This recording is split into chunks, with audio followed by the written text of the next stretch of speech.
Hello दोस्तों, मेरा नाम राकेश है और आप देख रहे हैं मैथ्स विद राकेश छोकर। दोस्तों, हम एडवांस मैथ पढ़ रहे हैं एसटेट टीजीटी मैथ और पीआरटी स्क्रीनिंग के लिए। अभी तक मैंने आपके एडवांस मैथ के 3 टॉपिक पढ़ा दिए हैं, एक मेंसुरेशन, एक आपका परमुटेशन और एक एपी। अगर वो सारे टॉपिक आपने नहीं देखे हैं तो उन सभी वीडियोस का लिंक मेरे चैनल पर पड़ा हुआ है। मैंने एक प्लेलिस्ट बना रखी है advance math for HTET TGT math और पीआरटी स्क्रीनिंग। आज का हमारा टॉपिक रहेगा कोऑर्डिनेशन ज्योमेट्री। स्टूडेंट्स के बहुत ज्यादा कमेंट आए हुए थे कि इस टॉपिक को लीजिए, तो आज हम इसको शुरू कर रहे हैं। एग्जाम पॉइंट ऑफ व्यू से काफी इंटरेस्टिंग टॉपिक है और थोड़ा सा टफ है कंपैरेटिवली, क्योंकि इसमें थोड़े से क्वेश्चन आपके लेंदी होते हैं, तो इसको थोड़ा आपको पेशेंस से सीखना पड़ेगा। लेकिन अगर आपने ये सेशन पूरा देखा तो मैं गारंटी देता हूं कि इसकी सारे बेसिक्स आपको समझ आएंगे। जैसा कि आपको मेरा पता है, अगर आपने मेरी बाकी वीडियोस देखी हैं तो पहले मैं थोड़ा सा बेसिक बताता हूं और उसके बाद हम थोड़ा थोड़ा लेवल अपना बढ़ाते हैं। हम उसी तरीके से करेंगे। अगर आपने चैनल पर नए हो और अभी तक आपने मेरा चैनल सब्सक्राइब नहीं किया है तो चैनल को सब्सक्राइब कर लें, ताकि जब भी मैं कोई ऐसी वीडियो बनाऊं तो आपके पास नोटिफिकेशन आए। तो चलिए दोस्तों, शुरू करते हैं। जो आपका चैप्टर कोऑर्डिनेशन ज्योमेट्री है, जिसको हम हिंदी में बोलते हैं निर्देशांक ज्यामिति, इसमें हम सिर्फ 2D पर ही पढ़ेंगे। सबसे पहले 3D पे नहीं जाएंगे, क्योंकि 3D के हमारे क्वेश्चन नहीं आते। अब 2D क्या है हमारा? 2D हमारा ये एक प्लेन है जिस पर 2 रेक्टेंगुलर एक्सिस है हमारे, एक एक्स एक्सिस और एक वाई एक्सिस, जो हमारे 4 क्वाड्रेंट बनाते हैं आपस में एक दूसरे को काट कर। इनको हम बोलते हैं एक्सेस। ये है आपका एक्स एक्सिस और ये है आपका वाई एक्सिस। जहां पर ये काटते हैं ये है हमारा मूल बिंदु, जिसको हम इंग्लिश में बोलते हैं ओरिजिन। यहां पर एक्स और वाई दोनों जीरो होते हैं। अब ये एक्स और वाई क्या है? ये है हमारे कोऑर्डिनेट्स। कोई भी बिंदु इस पूरे ग्राफ पर कहीं भी आपको दिखाना है तो वहां पर वो 2 बिंदुओं के थ्रू दिखाया जाता है, एक है एक्स और एक है वाई, जिनको हम कोऑर्डिनेट्स बोलते हैं और हिंदी में बोलते हैं निर्देशांक। अब जब ये आपका ओरिजिन है, यहां से अगर आप इस तरफ चलोगे, राइट साइड चलोगे एक्स एक्सिस के ऊपर, तो ये दूरी जो होगी आपकी ये पॉजिटिव होगी, और इसीलिए यहां से इस तरफ की दूरी को हम प्लस एक्स एक्सिस बोलते हैं। अगर आप इस ओरिजिन से इस तरफ आते हो तो इस एक्सिस पर अगर आप इस तरफ आते हो तो यहाँ पर एक्स की वैल्यू सारी नेगेटिव है, और वो आपको दिख भी रही होंगी। यहाँ पर है 1 यूनिट, 2 यूनिट, 3 यूनिट, ये ऐसे ही चलेगा, और इस तरफ यही वैल्यू आपकी नेगेटिव भी हो जाएगी। ऐसे ही वाई एक्सिस के बारे में है, अगर ओरिजिन से ऊपर की तरफ चलोगे ना तो यहाँ पर ये वाई की पॉजिटिव वैल्यू है 1, 2, 3, 4। अगर आप ओरिजिन से नीचे की तरफ चलोगे तो ये सारी वैल्यू आपकी नेगेटिव है। अब किसी भी बिंदु को इस पर दर्शाते कैसे हैं वो देखें। आपने देखा है, जैसे ही मैंने इन एक्सिस को रेक्टेंगुलर शेप में लिखा है तो इन्होंने काट कर यहाँ पर 4 क्वाड्रेंट बना दिए हैं। ये है आपका क्वाड्रेंट पहला, ये है दूसरा, ये है तीसरा और ये है चौथा। अब कोई भी एक बिंदु है P, जिसके निर्देशांक हैं 3 और 5। आपने ये इस ग्राफ पर दिखाना है। अब हम इसको कैसे दिखाएंगे? देखिए, सबसे पहले जब कोई बिंदु होता है ना और उसके इस तरीके से हम निर्देशांक लिखते हैं, कोऑर्डिनेट लिखते हैं, तो उसमें पहले वाला x होता है और दूसरे वाला y होता है। अब यहां पर x का मतलब क्या है? यहां पर x का मतलब है x एक्सिस पर चली गई दूरी, और y क्या है? y एक्सिस पर चली गई दूरी। अब अगर इस बिंदु को दिखाना है तो कैसे दिखाएंगे? x एक्सिस पर कितनी दूरी तय की गई है? 3, और ये 3 दूरी कैसी है? नेगेटिव है या पॉजिटिव? ये है पॉजिटिव। इसका मतलब x एक्सिस पर हम 3 यूनिट चलेंगे, 1, 2, 3, ये है हमारी तीसरी यूनिट। अब यहां पर ये 3 आ गया है x, तो मैं इस पर एक समांतर रेखा खींचूंगा इस तरीके से। उसके बाद y पर कितनी दूरी चली गई है? 5, और ये पॉजिटिव है, तो ऊपर की तरफ चलेंगे हम, 1, 2, 3, 4, 5। ये है आपका यहां पर y एक्सिस पर 5 यूनिट की दूरी। यहां पर भी मैं एक समांतर रेखा खींचूंगा इस तरीके से, और जहां पर ये दोनों समांतर रेखाएं काटेंगी, यहां पर ये बिंदु है आपका P, जिसके निर्देशांक है 3 और 5। अब ये बात आपको समझ में आ गई होगी कि किसी भी बिंदु को अगर इस प्लेन पर दिखाना है तो कैसे दिखाना है। दूसरा, अब ये जो दूरी है ना यहां से यहां तक की, ये दूरी होती है आपकी y एक्सिस पर चली गई दूरी। ये दूरी है आपकी y एक्सिस पर चली गई दूरी, और ये कितनी है आपकी? ये है 5 यूनिट। और ये जो आपकी दूरी है ना, ये वाली, ये दूरी है आपकी x एक्सिस पर चली गई, ये है आपकी 3। और इस तरीके से इन दोनों को आपस में समांतर बना के हमने बिंदु को दर्शाया है। अब एग्जाम में बहुत बार क्वेश्चन आया है आपका, अभी आपका हरियाणा पुलिस का एग्जाम हुआ था, उसमें भी एक क्वेश्चन आया हुआ था इस तरीके से। मुझे एग्जैक्टली वो कोऑर्डिनेट याद नहीं है, लेकिन इस तरीके से दो कोऑर्डिनेट देकर आपसे ये पूछ लिया था कि बताइए कौन से क्वाड्रेंट में है। अब एक तो तरीका ये है, आप इन दोनों कोऑर्डिनेट को इस ग्राफ पे दिखाइए और आपको पता चल जाएगा ये कौन से क्वाड्रेंट में है। दूसरा, आप ऐसे भी देख सकते हैं, जो ये आपका फर्स्ट क्वाड्रेंट है ना, इसमें एक्सिस कैसे हैं, पॉजिटिव है या नेगेटिव है। ये क्वाड्रेंट जो बना हुआ है ना, ये इस एक्सिस से और इस एक्सिस से बना हुआ है। तो ये है आपका एक्स एक्सिस पॉजिटिव, तो यहां पर एक्स की वैल्यू जो भी आएगी वो पॉजिटिव आएगी। और ये है आपका वाई एक्सिस पॉजिटिव, तो यहां पर वाई की वैल्यू जो आएगी वो पॉजिटिव आएगी। कहने का मतलब, अगर इसके दोनों कोऑर्डिनेट पॉजिटिव होते तो मैं ये कह देता कि ये पहले क्वाड्रेंट में है, लेकिन इसका तो एक्स नेगेटिव है। अब मैं आता हूं दूसरे क्वाड्रेंट में। दूसरे क्वाड्रेंट में ये तो आपका वाई तो पॉजिटिव है, लेकिन जो आपका एक्स है ना वो नेगेटिव है। इस तरफ एक्स नेगेटिव होता है, तो यहां पर एक्स तो है आपका नेगेटिव और वाई है आपका पॉजिटिव। यानी कि कोई ऐसा बिंदु जिसमें एक्स तो नेगेटिव होगा और वाई आपका पॉजिटिव होगा। ये बिल्कुल सेम है, यहां पर एक्स नेगेटिव है और वाई आपका पॉजिटिव है। इसका मतलब ये दोनों बिंदु सेकंड क्वाड्रेंट में आएंगे। और ऐसे ही आपके एग्जाम में भी क्वेश्चन मिल सकता है आपको, सिर्फ आपको ऐसे बिंदु और उसके निर्देशांक दे रखे होंगे और आपने बताना है कि वो कौन से क्वाड्रेंट में है। अब हम चलते हैं तीसरे क्वाड्रेंट में। तीसरे क्वाड्रेंट में वाई तो आपका नेगेटिव है भाई, और जो एक्स है वो भी नेगेटिव है, तो यहां पर जो निर्देशांक आएंगे वो दोनों नेगेटिव आएंगे। अगर ये दोनों नेगेटिव होते तो ये थर्ड क्वाड्रेंट में होते। अब हम जाते हैं फोर्थ क्वाड्रेंट में। वाई तो यहां पर नेगेटिव है, लेकिन एक्स पॉजिटिव है। इसका मतलब यहां एक्स तो पॉजिटिव होगा और वाई नेगेटिव होगा। अगर कोई ऐसा बिंदु लूं मैं जिसमें एक्स तो पॉजिटिव हो और वाई आपका नेगेटिव हो, तो ये होगा आपके फोर्थ क्वाड्रेंट में। ऐसा क्वेश्चन एग्जाम में आ जाता है, इसलिए पूरी डिटेल से बताया आपको। आप सिर्फ उस बिंदु के निर्देशांक देखकर ही ये पता कर सकते हो कि वो कौन से क्वाड्रेंट में है। और अगर आपको ये फिर भी समझ ना आए तो आप उस पॉइंट को ऐसे दर्शा सकते हो। अब मैं इस पॉइंट को दर्शा के बता रहा हूं आपको। अगर मैंने ये इस ग्राफ पे दर्शाना है, एक दर्शाया था मैंने थोड़ी देर पहले, लेकिन एक और बता रहा हूं ताकि आपको ज्यादा समझ आए। यहां पर x की वैल्यू कितनी है, x की वैल्यू है 2 और वो भी पॉजिटिव, तो मैं x एक्सिस पर 2 यूनिट चलूंगा। ये है 1 यूनिट और ये है 2 यूनिट, तो मैंने इस पर एक समांतर रेखा खींच दी। अब इसके बाद अब मैंने क्या करना है, अब मैंने y पे चलना है -5। तो अगर मैंने y पे -5 चलना है तो मैं किस तरफ से चलूंगा, इस तरफ से। ये मैंने y पे चल दिया -5।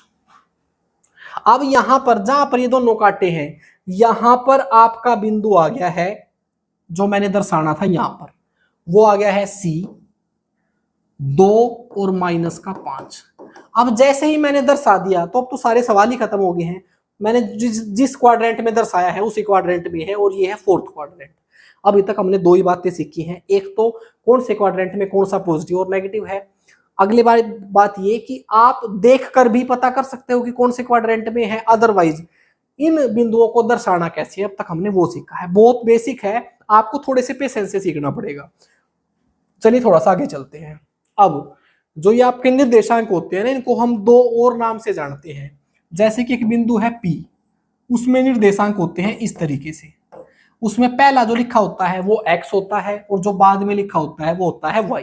अब इनको और किस नाम से जानते हैं, जो ये x है इसको हम हिंदी में भुज बोलते हैं और इंग्लिश में एब्सिसा।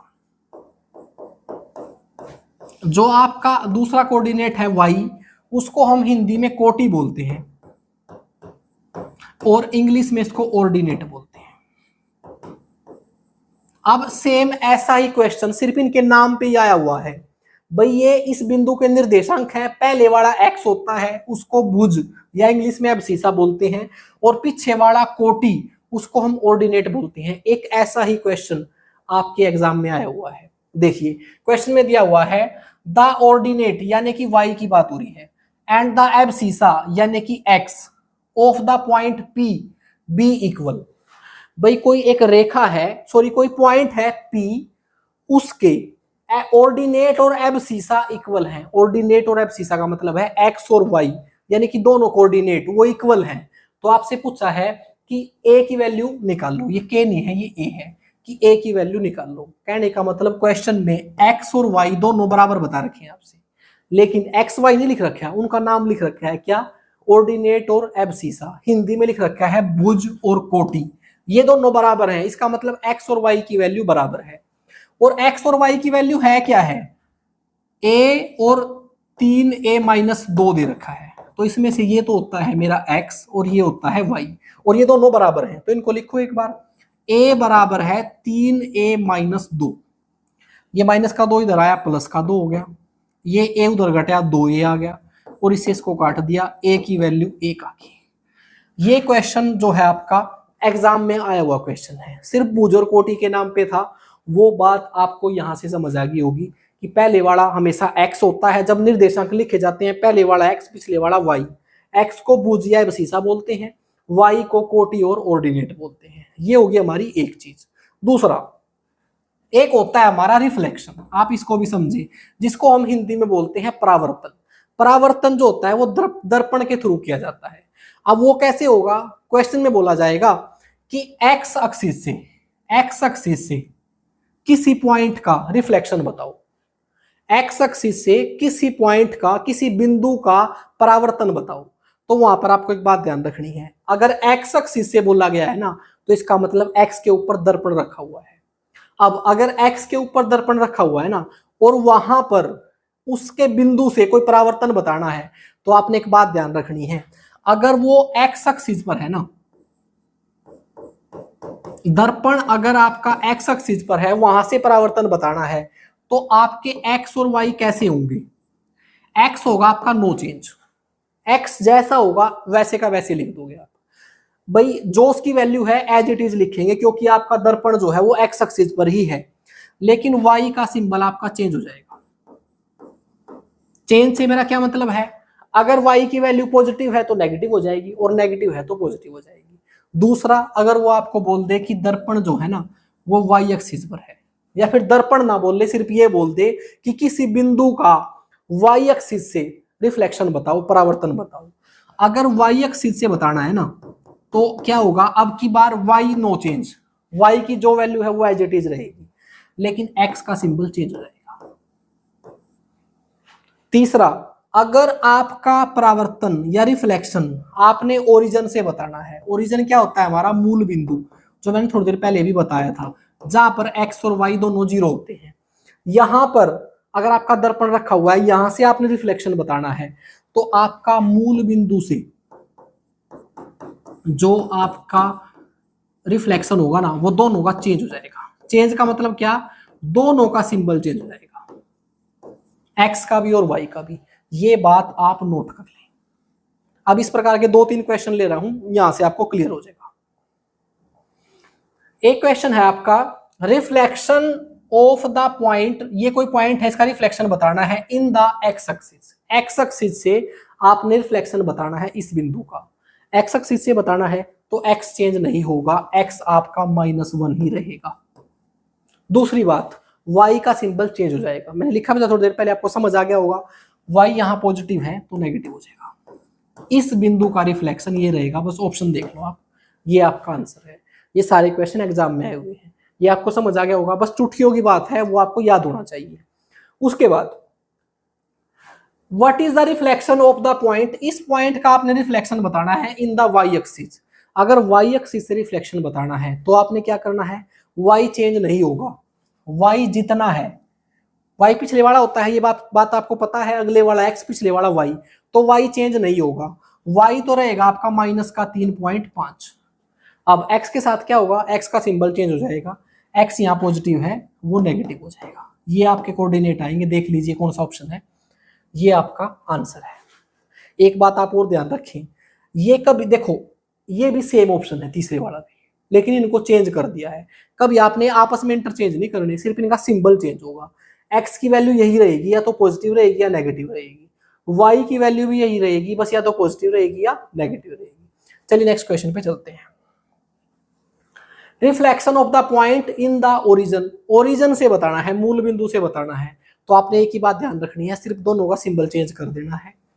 ये पॉजिटिव है तो नेगेटिव हो जाएगा, और ये नेगेटिव है तो ये पॉजिटिव हो जाएगा। ये आपका आंसर है। मैंने तीनों क्वेश्चन ले लिए, एक्स एक्सिस से रिफ्लेक्शन, वाई से और मूल बिंदु से। चलिए आगे चलते हैं। अब आपका अगला क्वेश्चन है, find the distance between the point A and B is 5। आपको बताया है if the distance between points A and B is 5 unit. कोई दो बिंदु हैं, एक है बिंदु ए और एक है बिंदु बी, इनके बीच की दूरी 5 यूनिट है। फाइंड द वैल्यू ऑफ ए, आपने ए की वैल्यू निकालनी है। इस ए की इसमें ए दे रखा है, ये ए, इसकी वैल्यू निकालनी है। अब आपको इन दो बिंदुओं के बीच का डिस्टेंस बता रखा है, वो आप निकाल सकते हो डिस्टेंस फार्मूले से। 10th क्लास में आपका 7th चैप्टर है, जिसमें पहली एक्सरसाइज ही आपके डिस्टेंस फार्मूले से है। वो फार्मूला क्या है, मैं एक बार लिख देता हूं। अगर आपने ए बी की दूरी निकालनी है ना, तो डिस्टेंस फार्मूले से निकलेगी, वो निकलेगी x2 माइनस x1 इसका square plus y2 minus y1 इसका स्क्वायर। या तो आप याद ही कर लो, बस फार्मूला आपको लिख दिया है। यहां पर x2 x1 y2 y1 क्या है, जो इस a के निर्देशांक हैं। भाई a के कोई निर्देशांक रहे होंगे, कोऑर्डिनेट रहे होंगे, उनको मैंने मान लिया x1 और y1। जो आपका b है उसके मैंने निर्देशांक मान लिए x2 और y2। तो फार्मूला कैसे बना है, x2 में से x1 घटा दिया इसका वर्ग, y2 में से y1 घटा दिया इसका वर्ग। ये तो फार्मूला है। आपको ये भी ध्यान रखने की जरूरत नहीं है कि 2 में से 1 घटाना है। आप x1 में से x2 घटा दो तो भी कोई फर्क नहीं पड़ेगा। क्यों नहीं पड़ेगा, क्योंकि दोनों का वर्ग कर रखा है। और चाहे आप पॉजिटिव वैल्यू का वर्ग करो चाहे नेगेटिव वैल्यू का वर्ग करो, दोनों का बराबर ही आता है। इट मींस डिस्टेंस फार्मूला कुछ नहीं है, x में से x घटाओ उसका वर्ग कर दो, y में से y घटाओ उसका वर्ग कर दो, और सारे का कर दो वर्गमूल। और इस तरीके से आपका दो बिंदुओं के बीच की दूरी आ जाएगी। ये कैसे आया है वो भी बता सकता हूं, एक छोटा सा आपको हिंट दे देता हूं, बस टाइम वेस्ट ना हो आपको। लेकिन अगर आपको इसका फार्मूला समझ आ जाएगा कैसे बना है, तो बहुत सारे क्वेश्चन समझ आएंगे। इसलिए मैंने पहले ही आपके दोनों रेक्टेंगुलर एक्सिस ले लिए हैं। ये आपका एक्स एक्सिस है और ये आपका वाई एक्सिस है। यहां पर दो बिंदु हैं, एक बिंदु है ये और एक बिंदु है ये। ये बिंदु जो है आपका, ये है, यहां पर है x1 और y1, और ये बिंदु है, ये है x2 और y2। इन दोनों बिंदुओं के बीच की दूरी मैंने निकालनी है। पहले आप ये बताइए, ये बिंदु x1 और y1 आए हैं, कैसे आए हैं, ये ऐसे आए हैं। ये बिंदु यहां तक हमने x1 दूरी चली ये, और यहां तक ये y1 दूरी चली। ये बात आप भूल तो नहीं गए ना। कोई भी बिंदु कैसे दर्शाने हैं, ये बिंदु आए होंगे, मैंने x1 पहले x एक्सिस पे दूरी चली और y1 y एक्सिस पे दूरी चली, और इस तरीके से ये बिंदु आया है यहां पर। अब ऐसे ही सेम ये कैसे आया होगा, मैंने ये दूरी चली पहले y एक्सिस पर और मैंने ये दूरी चली x एक्सिस पर। इस तरीके से दोनों दूरियां आई हैं। अब मैंने ये दूरी निकालनी है बीच वाली। ये कैसे आएगी, ये आएगी पाइथागोरस थ्योरम से।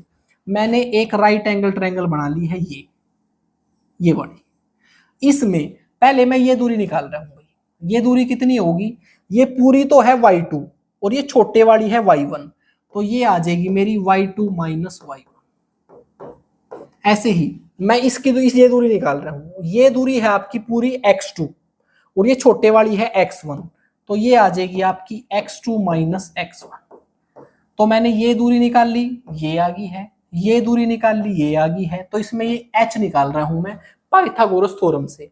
अगर आप h निकाल लोगे ना, तो h का वर्ग होता है p का वर्ग जमा b का वर्ग। ये क्या है, ये है पाइथागोरस थ्योरम। तो h का वर्ग मैंने ऐसे कैसे रखा, p का वर्ग, p मतलब परपेंडिकुलर, ये है आपका ये। तो पहले मैं p की जगह b रख देता हूं ताकि फार्मूला सही लिखा जाए। ये हो जाएगा x2 माइनस x1 इसका वर्ग प्लस में y2 माइनस y1 इसका वर्ग।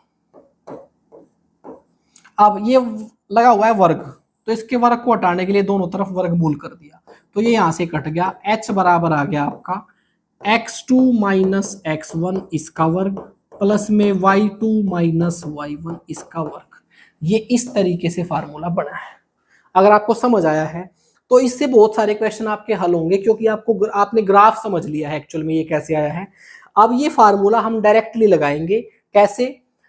आपको दो बिंदुओं के कोऑर्डिनेट दे रखे होंगे, x में से x घटाएंगे उसका वर्ग कर देंगे, y में से y घटाएंगे उसका वर्ग कर देंगे और उसका कर देंगे वर्गमूल, और आपका आंसर आ जाएगा। अब ये कैसे आया है मैंने वो भी बता दिया है आपको। अब हम क्या करेंगे, अब इस क्वेश्चन को पढ़ के इस क्वेश्चन को हल करेंगे। एक बार आप क्वेश्चन को पढ़ के खुद से हल करने की कोशिश करें।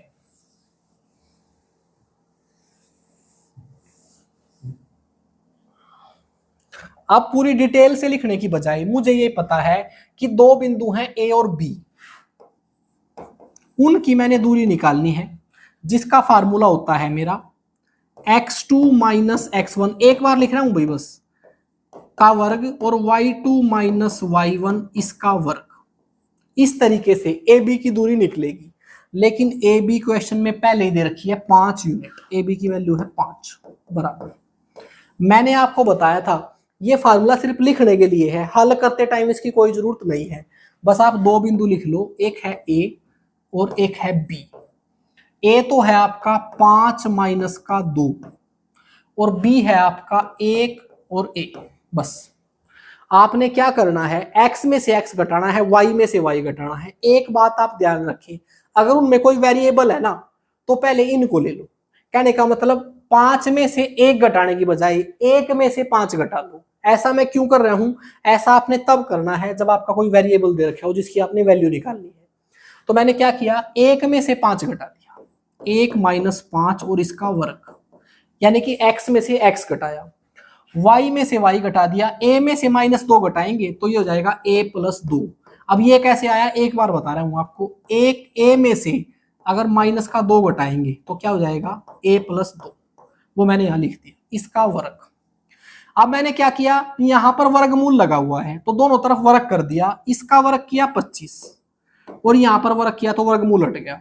5 में से 1 गया 4 माइनस का, चाहे प्लस का बचो चाहे माइनस का बचो, 4 का वर्ग करेंगे 16 प्लस का ही आएगा।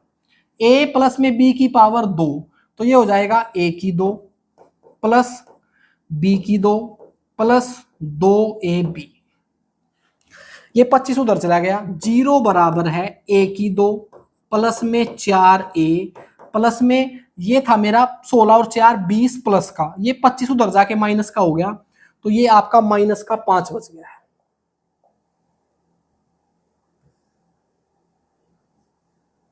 मिट जा भाई, ये आपका माइनस का 5 बच गया है। क्या ये बात आपको समझ आई?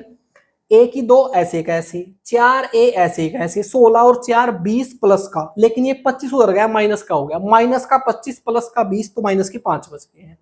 अब ये आपकी एक क्वाड्रेटिक इक्वेशन बन गई है, इसको कैसे हल करते हैं? आपने क्वाड्रेटिक इक्वेशन को हल करने के लिए ये देखना है, ये तो होता है आपका c, ये होता है b और इसके आगे जो लगा होता है वो होता है a।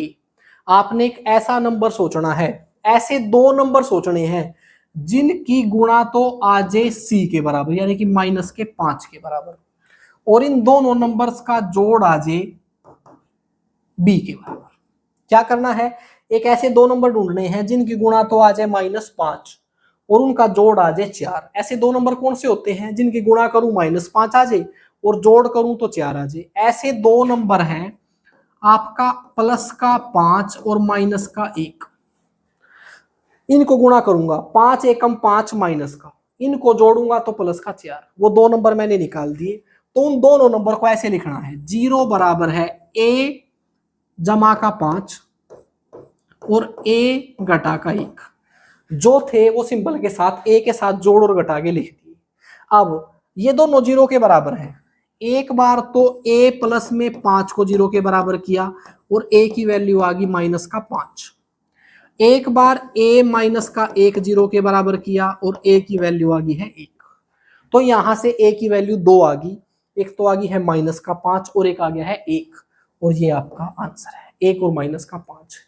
एक अच्छा खासा क्वेश्चन था, हमने डिस्टेंस फार्मूला समझा कि कैसे बना है और फिर उसका अच्छा खासा इंप्लीमेंट किया।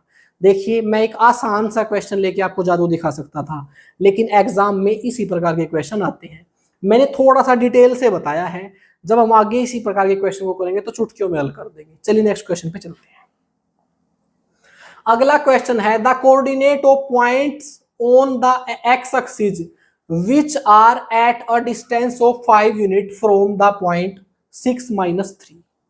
क्वेश्चन में बताया गया है कि एक्स अक्ष पर उस बिंदुओं के निर्देशांक ज्ञात कीजिए जो इस बिंदु से 5 इकाई की दूरी पर है। क्वेश्चन में बोला गया है कि ये है आपका एक एक्स एक्सिस।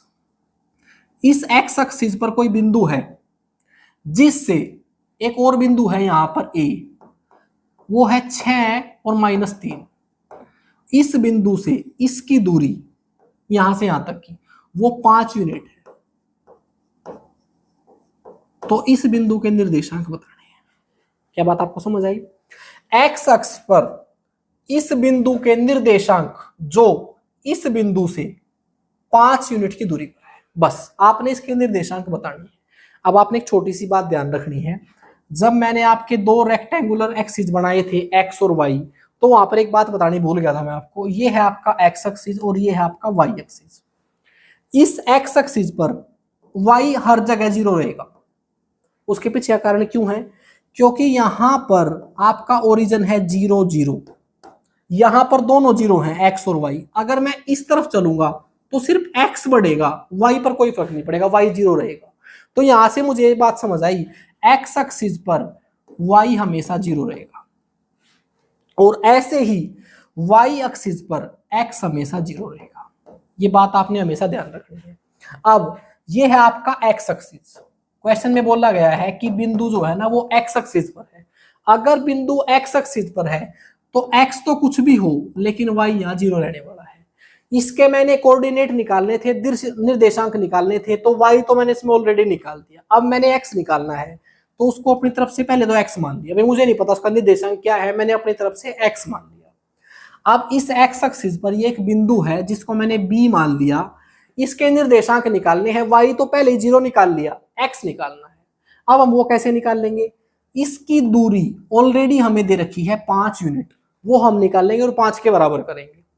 तो इसका मतलब ए बी की दूरी पहले ही क्वेश्चन में 5 दे रखी है। अब ए बी निकलेगा कैसे? डिस्टेंस फार्मूले से। वो क्या है हमारा? एक्स में से एक्स घटा दो, वाई में से वाई घटा दो, उनका वर्ग करके जोड़ दो। तो सबसे पहले तो लगाया वर्गमूल, एक्स में से 6 घटाया तो x - 6 और इसका वर्ग प्लस में 0 में से 3 घटाएंगे तो आपका प्लस का 3 आ जाएगा और इसका वर्ग बराबर 5।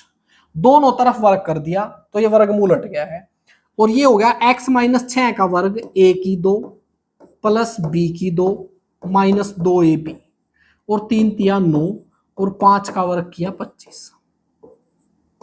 ये मैंने क्या किया? पहले तो दोनों तरफ वर्ग किया, यहां से तो वर्गमूल कट गया और इसका वर्ग कर दिया 25।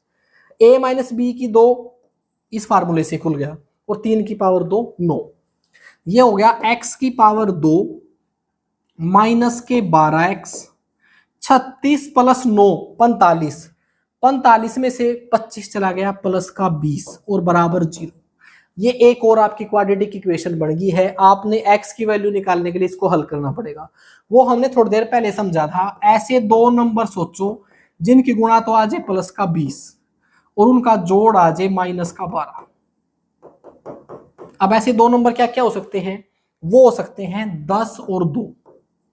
10 और 2 को गुणा करूंगा तो 20 आ जाएगा और इनको जोड़ूं तो 12 कैसे आए? अगर ये दोनों माइनस के ले लूं मैं तो क्या होगा? जब इनको गुणा करूंगा तो ये प्लस की हो जाएंगे और जोड़ूंगा तो माइनस का 12 आ जाएगा। तो वो दोनों वैल्यू आ गई मेरी। तो वो कैसे लिखनी है? वो लिखनी है एक बार तो x में से 10 घटा दिया और एक बार x में से 2 घटा दिया और बराबर है 0 के। दोनों को 0 के बराबर कर दिया। x - 10 बराबर 0 और x - 2 बराबर 0। यहां से x की वैल्यू 10 आ गई और यहां से x की वैल्यू 2 आ गई। तो जो कोऑर्डिनेट निकलेगा ना वहां पर y तो 0 रहेगा। देखो अब मैं इनको लिखता हूं एक बार।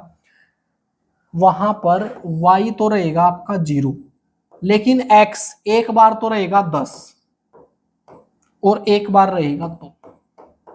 इस तरीके से इस रेखा पर दो बिंदु निकले हैं आपके ऐसे।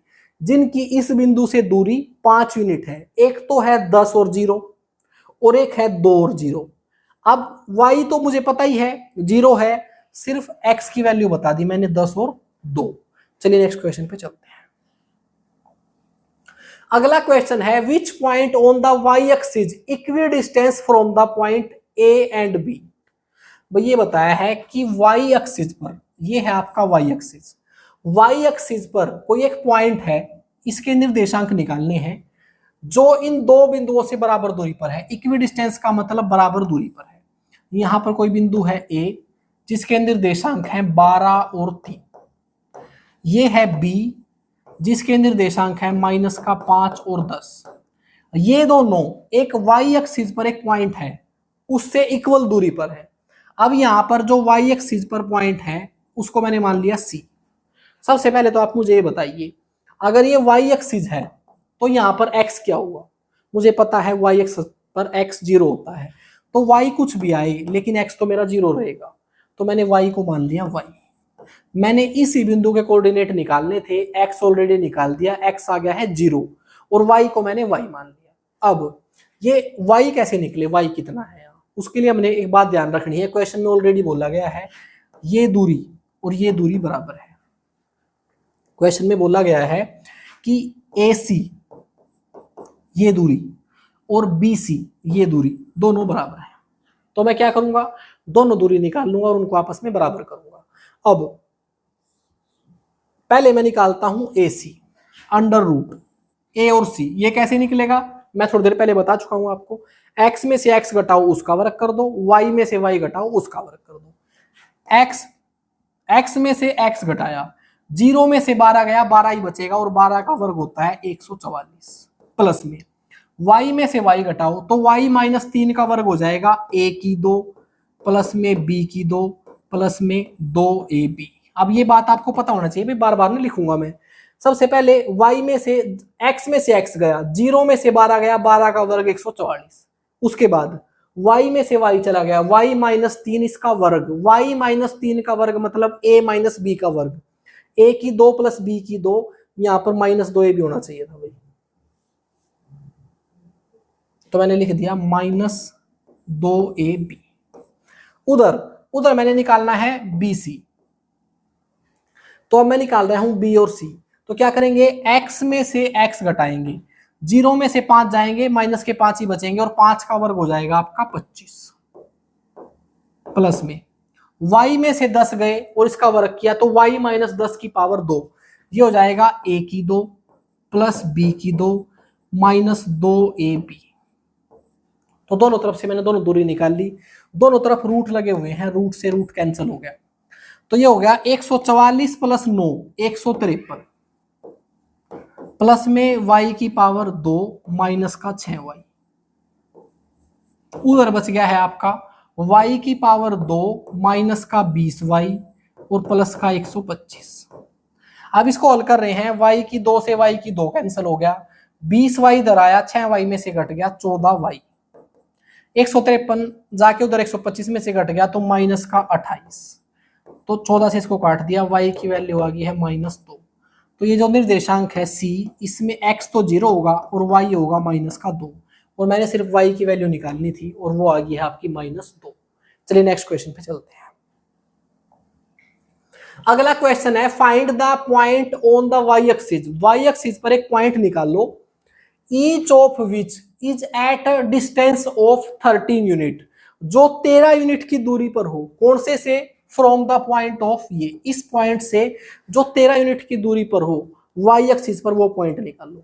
क्वेश्चन में बोला गया है ये आपका एक y एक्सिस है, इस पर एक पॉइंट निकाल लो, इसको मैंने मान लिया A, जो एक दूसरे पॉइंट से, जो ग्राफ पर कहीं भी पॉइंट है उसको मैंने मान लिया B, जिसके निर्देशांक है -5 और 7।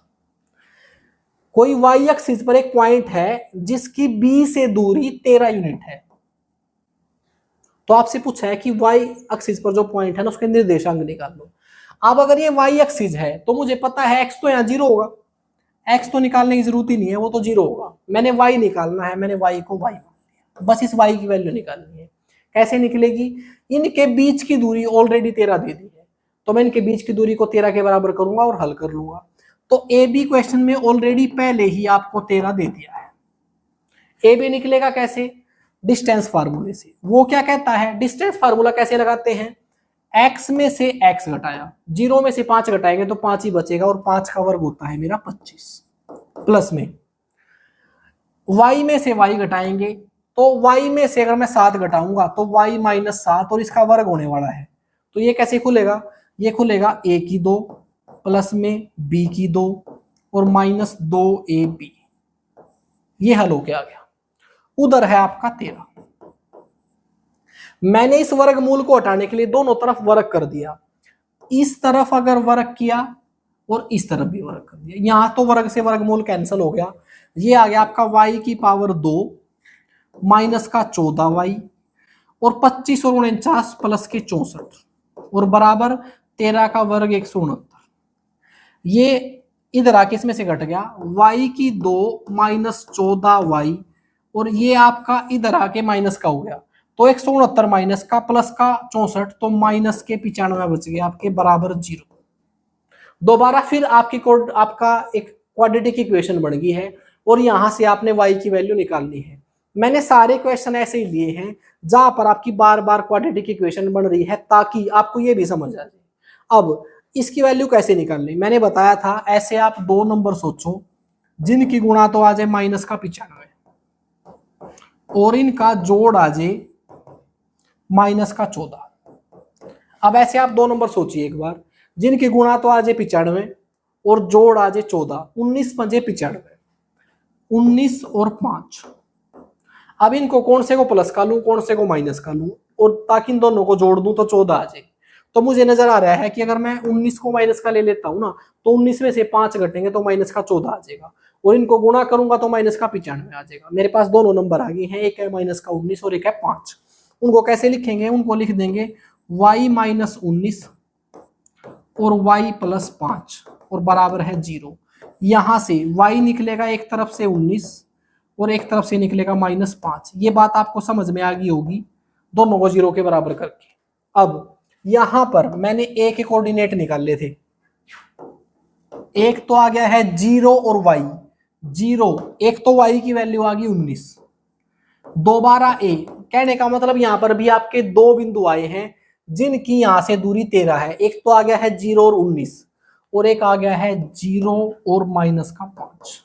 अब आप ऑप्शन में चेक कर लीजिए, 0 19 ये दोनों है आपके ऑप्शन, आगे 0 19 इनमें तो है ही नहीं। अब आपका एक होना चाहिए 0 माइनस 5, मैंने शायद ऑप्शन लेते टाइम गलती कर दी। ये है आपका ऑप्शन 0 माइनस 5 और यही आपका आंसर है। चलिए नेक्स्ट क्वेश्चन पे चलते हैं। Prove that the points A B and C are collinear. ये 3 पॉइंट जो हैं ये कोलिनियर हैं। कोलिनियर का मतलब होता है सररेख, जो एक ही रेखा में होते हैं, उसको प्रूव करो। आपके दिमाग में आ रहा होगा कि यार एग्जाम में ऐसा क्वेश्चन आएगा कि आपको प्रूव करना होगा, नहीं आएगा, लेकिन इससे आपको बहुत सारे कंसेप्ट समझ आएंगे। मैंने सिर्फ आपको वो एक एक नंबर वाले क्वेश्चन ही नहीं कराने हैं, ये कंसेप्ट भी आपको समझाना है, इसलिए क्वेश्चन लिया है। देखिए सबसे पहले तो मैं आपको एक चीज बताना चाहता हूं, यहां से सबसे पहले आपको स्लोप समझना चाहिए। स्लोप क्या होता है? देखिए स्लोप को हिंदी में हम बोलते हैं ढलान। किसी रेखा का स्लोप, वो रेखा कितनी झुकी हुई है एक्स एक्सिस की तरफ, उसको हम बोलते हैं स्लोप। स्लोप क्या है? स्लोप है आपका एक्स एक्सिस के साथ एक रेखा पॉजिटिव डायरेक्शन में जो एंगल बनाती है, उसको हम बोलते हैं स्लोप। मैं दोबारा बोल रहा हूं, एक रेखा जो एक्स एक्सिस की तरफ पॉजिटिव साइड में एंगल बनाती है उसको हम बोलते हैं स्लोप। और ये है आपका टेन थीटा, इसको हम बोलते हैं टेन थीटा और एम से डिनोट करते हैं। इस तरीके से एक रेखा का हम स्लोप निकालते हैं। यहां पर ये एंगल है, ये 60 है तो टेन 60, ये 30 है तो टेन 60, टेन 30, ये 45 है तो टेन 45। और इस तरीके से मुझे इस रेखा का झुकाव ढलान पता चलेगा, जिसको हम बोलते हैं स्लोप। अब क्वेश्चन में बोला गया है कि 3 बिंदु हैं ए, बी और सी। ए है आपका 1 और 1, बी है आपका माइनस का 2 और 7, सी है आपका 3 और माइनस 3। क्वेश्चन में पूछा गया है कि ये तीनों बिंदु एक ही रेखा पर है, अगर ये तीनों बिंदु एक ही रेखा पर है ना, तो इन दोनों का स्लोप, इन तीनों बिंदुओं से जो मैं रेखाओं का स्लोप निकालूंगा ना, वो बराबर होना चाहिए, इनका ढलान बराबर होना चाहिए, तभी तो एक रेखा पे होंगे। भाई इस पूरी रेखा का एक ही स्लोप है ना, चाहे इस पे बिंदु कितने भी ले लो आप, इन सभी बिंदुओं से जो आप स्लोप निकालोगे वो बराबर आएगा, क्योंकि एक ही रेखा पर है। पहला तो तरीका ये है, यहां से आप दो रेखाओं का स्लोप निकाल लो, एक तो यहां से यहां तक इस रेखा का स्लोप निकाल लो, और एक इस रेखा का स्लोप निकाल लो। अगर वो दोनों का स्लोप बराबर है तो इसका मतलब ये लाइनें आपकी सररेख है। अब स्लोप निकालते कैसे हैं, वैसे तो मैं स्लोप को आपको अगली क्लास में समझाऊंगा, लेकिन यहां पर स्लोप की बात होगी है तो बता देता हूं आपको कैसे निकलता है। देखिए, ये आपके निर्देशांक हैं x1 और y1। एक मिनट के लिए मैं निर्देशांक लिख रहा हूं। ये है आपका x2 सॉरी x2 और y2। ऐसे किसी भी रेखा के निर्देशांक दिए होंगे, अगर आपको स्लोप निकालना है यानी कि m की वैल्यू निकालनी है, उसका एक तो तरीका ये है, अगर इस थीटा का एंगल ही पता लग जाए आपको, अगर नहीं पता, एक रेखा दे रखी है इस तरीके से और उसके निर्देशांक दे रखे हैं, तो आपने क्या करना है, y2 माइनस y1 और x2 माइनस x1, इस तरीके से इसका स्लोप निकल जाएगा। ये स्लोप कैसे आया है पूरी डिटेल से बताऊंगा, फिलहाल आप समझ लें खाली। अगर इस रेखा का स्लोप निकालना है ना, जो उसके निर्देशांक दे रखे हैं, y2 माइनस y1 कर दो और x2 माइनस x1 कर दो। अब अगर मैं इसका स्लोप निकाल रहा हूं तो y2 माइनस y1 7 में से 1 गया 6, और x2 माइनस x1 माइनस के 2 में से 1 गया तो माइनस का 3, और इसको हल किया तो माइनस का 2 आ गया है। कहने का मतलब इस रेखा का AB का जो स्लोप आया है ना, वो माइनस 2 आया है। अब मैं अगली रेखा का स्लोप निकाल रहा हूं BC का, उसको बोल रहा हूं M1। कैसे निकाल लेंगे, अब की बार ये तो हो जाएंगे आपके x1 और y1, ये हो जाएंगे आपके x2 और y2। क्या करना है, y2 में से y1 घटाना है। y2 है आपकी बार अब माइनस का 3, माइनस के 3 में से 7 घटाएंगे तो ये हो जाएगा माइनस का 10, और x में से x घटाएंगे, 3 में से माइनस का 2 घटाएंगे तो ये हो जाएगा प्लस का 5। इसको इससे भाग किया तो ये भी आ गया आपका माइनस का 2। अब इन दोनों का स्लोप बराबर है, अगर इन दोनों लाइनों का स्लोप बराबर है तो इट मींस ये तीनों बिंदु सररेख है, कोलिनियर है, प्रूव हो गया। एक तो तरीका था स्लोप के तरीके से। स्लोप कैसे आया है, कैसे बनता है, उसको हम डिटेल से अगली क्लास में समझेंगे, लेकिन फिलहाल मैंने सिर्फ आपको ये समझाया है कि स्लोप से इस क्वेश्चन को कैसे निकाल सकते हैं, और इस क्वेश्चन को निकालने की क्या ट्रिक हो सकती है। एक इसकी ट्रिक हो सकती है कि आप इसको डिस्टेंस फार्मूले से निकाल लो। अब डिस्टेंस फार्मूला हमारा क्या कहता है, अगर ये तीनों बिंदु एक रेखा पर है, ए बी और सी, ए के निर्देशांक है 1 और 1, बी के निर्देशांक है -2 और 7, और सी के निर्देशांक है 3 और -3।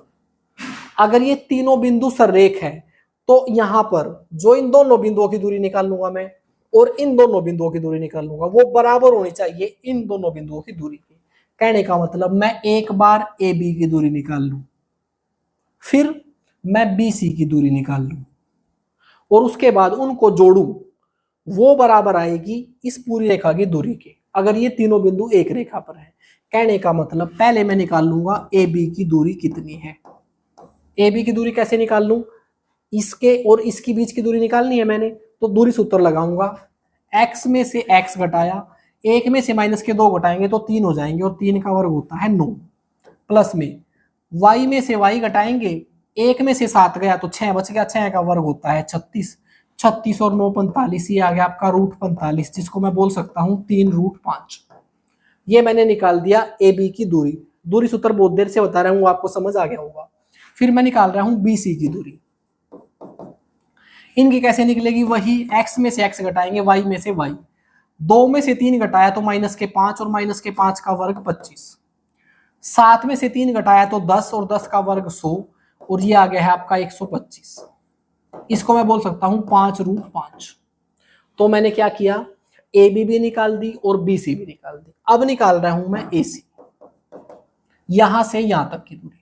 तो मैंने क्या किया, x में से x घटा दिया, 1 में से 3 गया 2, और 2 का वर्ग 4, y में से y गया, 1 में से 3 गया 4, 4 का वर्ग 16 और ये आ गया है आपका √20 और √20 को मैं बोल सकता हूं 2√5। ए बी आ गया है 3√5, बी सी आ गया है 5√5 और ए सी आ गया है 2√5।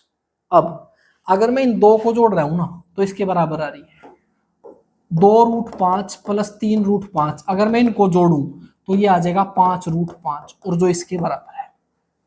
अगर दो रेखाओं की दूरी तीसरी रेखा की दूरी के बराबर आ गई तो भी ये आपके तीनों बिंदु सररेख है। एक तरीका हमने सिर्फ डिस्टेंस फार्मूले से इसको निकाल लिया, इससे पहले हमने आपके स्लोप वाले तरीके से देखा था। इसको हम त्रिभुज के क्षेत्रफल के तरीके से भी निकाल सकते हैं, लेकिन वो हम आगे देखेंगे। हमने दो तरीके इसके देख लिए हैं। मैंने एक और क्वेश्चन लिया है, ये क्वेश्चन आप खुद से निकाल लेंगे, मैं इसको छोड़ रहा हूं। क्वेश्चन में सिर्फ ये बताया गया है 3 पॉइंट है ए बी और सी आर कोलिनियर, ये ऑलरेडी कोलिनियर है। आपने सिर्फ इस एक्स की वैल्यू निकालनी है। अब आप खुद सोचें इस क्वेश्चन को कैसे करें। इस क्वेश्चन को हल करके आप वीडियो पे कमेंट करें और बताइए आपका आंसर क्या है। अभी तक का सेशन अगर आपको अच्छा लगा है तो सेशन को लाइक करें। अभी तक करीब करीब आपका 1 घंटा हो गया है और आज हमने कोऑर्डिनेशन का थोड़ा सा बेसिक और आपका डिस्टेंस फार्मूला समझा है। अगले चैप्टर में अगली क्लास में हम अपना सेक्शन फार्मूला देखेंगे और स्लोप को समझेंगे। चैप्टर को इसको थोड़ा आराम से करेंगे क्योंकि थोड़ा टफ चैप्टर है, लेकिन आप एक एक वीडियो को 2-2 बार देखें, आपको समझ आएगा। दोस्तों अगर आपको सेशन अच्छा लगा है तो सेशन को लाइक करें और साथ में कमेंट करें अगर आपको पसंद आ रहा है। थैंक यू दोस्तों।